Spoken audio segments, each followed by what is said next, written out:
तमोजन नौउमर चंगेज़ खां के स्पुर्द कई फ़र्ज थे। गर्मियों की चरागाहों से जाड़ों की चरागाहों तक सफ़र करते हुए जितनी नदियाँ नाले आते हैं, सब में मछलियाँ पकड़ना खानदानों के बच्चों का फ़र्ज था। घोड़ों के गले भी इनके सुपुर्द थे। अगर कोई जानवर गुम हो जाता तो लड़कों को इसकी तलाश में निकलना पड़ता और नई चरागाहों की तलाश भी लड़कों का फ़र्ज था। ज़मीन और आसमान के संगम की तरह वो हमेशा चौंके हो के देखते रहते कि कहीं से कोई हमलावर तो नहीं हो रहा। कई रातें इन्हें आग के बगैर बर्फ़ में गुजारनी पड़ती। वो मजबूर थे कि कई दिन मुसलसल जहन पर गुजार देते और 3-3, 4-4 दिन तक पका हुआ खाना ना खा सके। कभी कभी तो इन्हें मुसलसल फाका करना पड़ता। जब बकरी या घोड़े का गोश्त मैसर आता तो वो फाके के दिनों की कसर निकालने के लिए इतना खा और बजा लाते कि हैरानी होती। इनका खेल ये था कि मैदानों में 20 मील तक घोड़े दुराते और वापस आकर कुश्तियाँ लड़ते थे, जिनमें अक्सर की हड्डियाँ टूट जाती। तमोजन की खसूसियत ये थी कि इसका जिस्म बड़ा ताकतवर था और इसके दिमाग में तजवीज़ सोचने की बड़ी सहलियत थी। ये गोया अपने आप को इन हालातों में डालने का एक और तरीका था। वो कुश्ती लड़ने वालों का सरदार बन गया। हालांकि वो ज़्यादा तंदोमंद नहीं था। वो तीर अंदाजी खूब कर लेता, लेकिन कमान अपने भाई कसार के बराबर ना खींच सकता, जिसका लक़ब कमानदार था। लेकिन कसार तमोजन से डरता था। इन दोनों ने अपने ताकतवर सौतेले भाई के खिलाफ एक महाज बना लिया था। वो पहला वाक़या जो पेश आया वो ये था कि तमोजन ने अपने एक सौतेले भाई को मार डाला क्योंकि इसने इसकी एक मछली चुरा ली थी। रहम इन नौ उमर खाना बदोशों की नज़र में एक बेकार सी बात थी, लेकिन इंतकाम फ़र्ज समझा जाता था। तमोजन को बहुत से ऐसे झगड़ों का इल्म होने लगा जो बच्चों की लड़ाई से ज़्यादा अहम थे। इसकी माँ अलून खूबसूरत थी और इसलिए इसका बाप इसे एक पड़ोस के कबीले से एन इसकी शादी के रोज़ उठा लाया था। अलून होशियार भी थी और ज़िद्दी भी। खुद व वेला के बाद वो जिन हालात में थी इनमें राज़ी रही, लेकिन यूरोप में सब जानते थे कि एक दिन बदी का बदला लेने के लिए इसके कबीले के आदमी आएंगे। रातों को गोबर की जलती हुई आग के पास तमोजन गवैयों के गीत सुनता। ये बूढ़े गवैये यकता लिए हुए एक हेमे से दूसरे हेमे तक सवारी करते, अनबहाती हुई आवाज़ में कबीले के बुजुर्गों और बहादुरों की शुजात के गीत गाते। इसको अपनी ताकत और अपनी सरदारी के हक़ का एहसास था कि वो यसुकाई बहादुर का सबसे बड़ा बेटा ना था, जो यक्काया के बड़े मंगोलों के हाँ और 40,000 हेमों का सरदार था।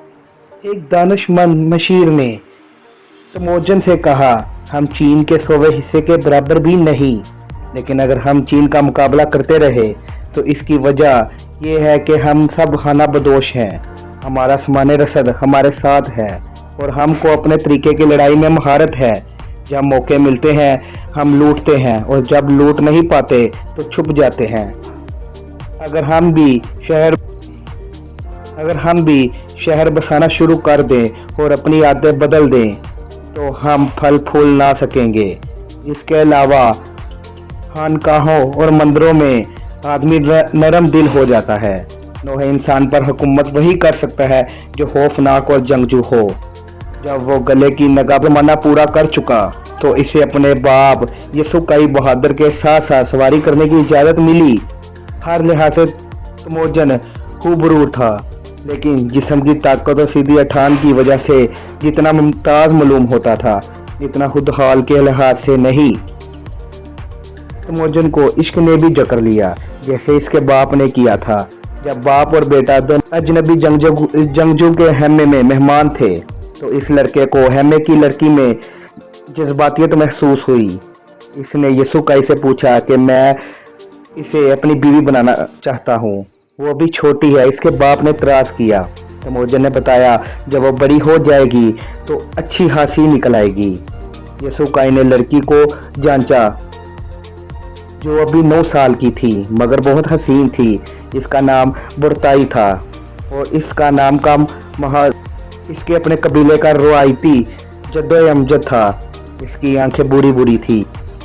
अभी छोटी है, लड़की के बाप ने कहा, लेकिन वो खुश था कि मंगोलों ने इसकी लड़की को पसंद किया है। इसने कहा, फिर भी तुम चाहो तो इसको देखभाल लो। इसने तमोजन को पसंद किया और कहा, तेरे बेटे का चेहरा साफ है और आंखें चमकदार हैं। दूसरी रिश्ता तय हो गया और मुगल खान तमोजन को छोड़ के रवाना हो गया ताकि तमोजन अपने हसर और अपनी होने वाली दुल्हन से अच्छी तरह वाकिफ हो जाए। कुछ रोज बाद एक मुगल घोड़ा दौड़ता हुआ ये खबर लेकर आया कि यसु मसीह बहादुर ने कुछ दुश्मनों के खेमे में रात गुजारी थी और शायद इसे जहर दे दिया गया। वो मरने के करीब है और इसने तमोजन को याद किया है।